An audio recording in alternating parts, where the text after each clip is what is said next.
له أحداث جديدة، وإن شاء الله هنلخص الحلقة مع بعض.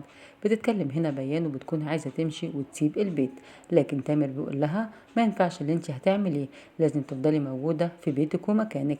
بتقول أنا مش عايزة أقعد في مكان بحس فيه إني قليلة وكفاية تهزيق ليا لحد كده. لكن هنا تامر بيقول لها ده بيتك وبيتي وأنا فعلا هثبت هنا براءتك، وكل اللي حصل ده أنا عارف إزاي هرجعلك حقك فيه. بيحاول يقنعها هنا علشان ما تروحش الضياع وتفضل موجودة في البيت معاه، لكن هي بتكون عايزة تمشي وبتكون قلقانة جدا من اللي جاي. بعد كده بنشوف طلال بيبتدي هنا يتصرف في بيت سمير، وبيعرضوا هنا للإيجار علشان يبتدي ياخد مبالغ ويجمع فلوس علشان يرجع هنا فلوس بيان. وبنشوف فعلا بيعمل كده وبيخلي هنا مستأجر بيأجر هنا المكان لأن البنات دلوقتي موجودين معاه. لكن ندى بتكون سمع حاجات زي كده وبتتضايق من اللي هيعمله، وبتعرف وبتتفاجئ بالكلام ده بعد كده.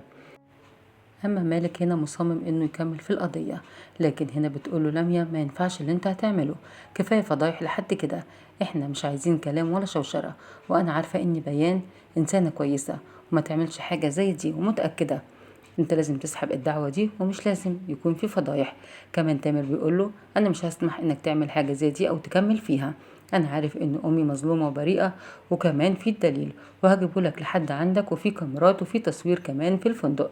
وبيوضح له كل حاجة وبيقول هنا مالك انا عارف ان دي يعني غلطة وهتفضل لازقالي طول العمر. وبيتكلم كلام مش كويس وبيكون في نفس الوقت هنا لازم يتنازل لاني هنا طلبت منه زي ما احنا شايفين لميا انه لازم يتنازل عشان كفاية فضايح، وهي كمان متأكدة اني هنا بيان بريئة. بعد كده بنشوف هنا طلال فعلا بياخد فلوس من المستأجر اللي بيستأجر بيت سمير، وبيبتدي انه يديها هنا لندى، وبيقول لها وديها هنا البيان وقولها ان دي الفلوس اللي كانت مديهاني. بتقول له طيب انت جبت الفلوس دي منين، وبتحاول ان هي تعرف منه الحقيقة، لكن هنا بيقول لها انا اتصرفت وخلاص، بس روحي وديها لحد عندها. بنشوف بعد كده في مشهد تاني بتكون موجودة هنا ورد، وبتكون كمان جاي تامر وبيسأل عن دكتور جواد. بتقوله اني هو مشغول، لكن بتقوله طيب في حاجة ممكن اساعدك فيها، ما بردش عليها وما بدهاش اي اهتمام. بتستغرب هنا من كلامه معاها وكمان بتتضايق منه.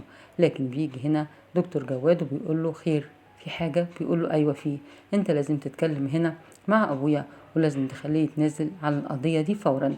أنا مش عايز أي كلمة ولا أي غلطة تمس هنا أمي، كفاية اللي حصل وكفاية الكلام الجارح اللي قالوا عليها قدامنا كلنا، وأنا عارف ومتأكد وأنت كمان متأكد إن مفيش حاجة حصلت زي دي.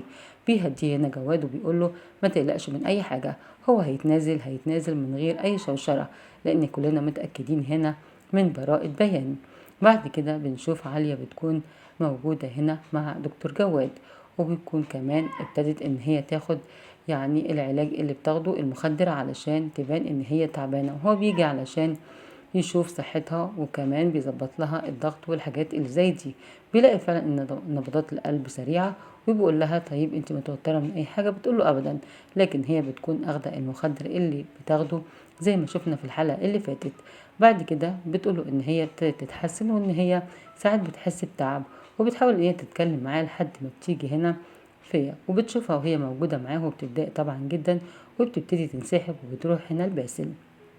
لكن بتكون متضايقة جدا من ان وجود جواد هنا معاها على طول، وفي نفس الوقت بتخرج وبتروح هنا لباسل وهي متضايقة جدا. بعد كده بنشوف في مشهد تاني هنا بتكون موجودة زي ما احنا شايفين كريستينا مع باسل، وبيشوفها جواد وبيسأل هنا عالية وبيقول لها مين دي، بتقوله دي واحدة هتيجي علشان تكون مع باسل على طول عشان تقدر ان هي تنسيه فيا، لانك انت وهي مراعتوش شعور ان هو مرتبط بيها ومتعلق بيها، ولازم تكون معاه اكبر وقت ممكن، وهي دي اللي هتقدر تخليه ينسى البنت دي. وبتتكلم هنا معاه وهي متضايقة جدا وبيقول لها طيب عن اذنك محتاجة اي شيء تاني، ويبتدي يمشي ويستأذن. البنات هنا بيكونوا قاعدين وبيتصلوا بالمحامي علشان يعرفوا ان القضية وصلت لحد فين وممكن والدهم يخرج ولا لا. بيبتدي انه مبردش عليهم وبيقلقوا جدا، بس بيكون خلاص يعني المشكلة ابتدت تتحل، وكمان بيبتدوا ان هما يعرفوا اخبار كويسة. بتيجي هنا ندى وبتروح بعد ما بتاخد الفلوس هنا من طلال وبتروح بيها علشان تديها البيان. طبعا بتقول لها ان هو بعتلك الفلوس دي والفلوس دي اللي انت كنت مديها له. بتقول لها هنا اني انا كنت مديها له خلاص لشيء يعني حصل للخير وخلاص، انا مش هاخد مبالغ زي دي. بتقول لها بس هو يعني قايل لي اني لازم اديها لك، ولازم كمان انك تسامحي في كل اللي حصل. بتقول لها مفيش اي حاجة حصلت وانا مش زعلانة من اي حاجة، هو ساعدني في حاجات كتير وكفاية انه وقف مع اختي لما كانت كمان محتاجة ان هي تكون في اوتيل.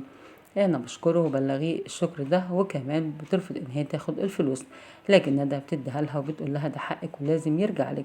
بتكون هنا بيان طبعا إنسانة كويسة جدا، وفعلا مصدقة كل اللي عمله طلال، وحاسة إن هو مغلطش في أي حاجة. بعد كده بنشوف هنا بتكون لميا متضايقة جدا من مالك، وبتقول له ازاي ما اتصلتش بالمحامي وخليته يوقف الإجراءات؟ أنا قلت لك كذا مرة إن لازم الموضوع ده ينتهي. بيقول لها طيب طيب خلاص أنا هتصرف. وكمان جواد بيأكد عليه إن الموضوع ده لازم ينتهي في أقرب وقت. قلقانة جدا هنا بيان، وبتكون خايفة إنه ما يتنزلش، ومش عايزة أي شوشرة، وعايزة إن الموضوع يتقفل، لأن طبعا هي ما عملتش أي غلطة. هنا بيوعدهم إن هو هيتنازل، لكن هم قلقانين منه كلهم. وتامر هنا بيحذره، بيقوله إن هو لازم يتنازل لإما هتحصل مشكلة كبيرة، وهو عنده هنا تصوير الكاميرات وعنده كل الدلائل إن هي بريئة. بنشوف بعد كده بيجي هنا جواد وبيشوف فيا وبيتكلم معاها وبيقول لها انت لازم تسمعيني، انت ليه رافضه انك تتكلمي معايا؟ بتقول له كفايه اللي انا شفته، انا شفتك وانت هنا موجود مع عليا وكمان كنت بتبوسها. بيقول لها اللي انت شفتيه ده فهمتي غلط، ده كان مجرد ان احنا كنا قاعدين مع بعض وحاجه كده حصلت ملهاش اي داعي، وانا ساعتها قمت على طول فورا، مفيش حاجه حصلت اي زي كده، ولو في اي حاجه تربطني بيها انا هصارحك بكل حاجه. وانا على فكره قلتلك كل اللي جوايا قبل كده، وانا بحبك فعلا، وكلامي كان في محله، ولازم تتأكدي من حاجة زي دي.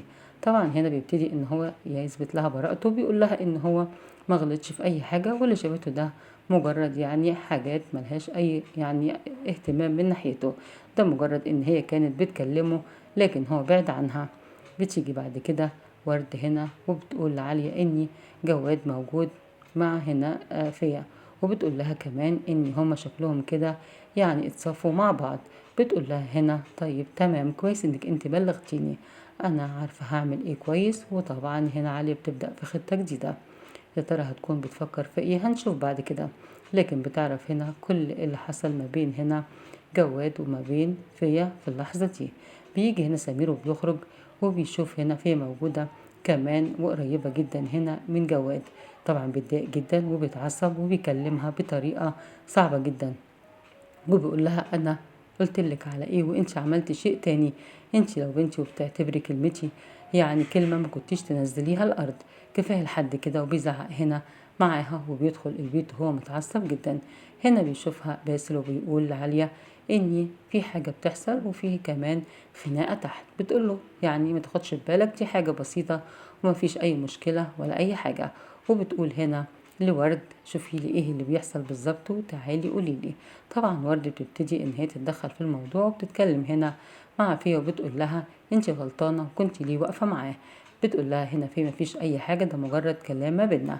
لكن طبعا وردة عايزة تعرف كل الأخبار علشان توصلها لعليا. يا ترى هتروح تقول لها ايه؟ هنعرف في الحلقة اللي جاية، لأن بكده بتكون حلقتنا النهاردة خلصت.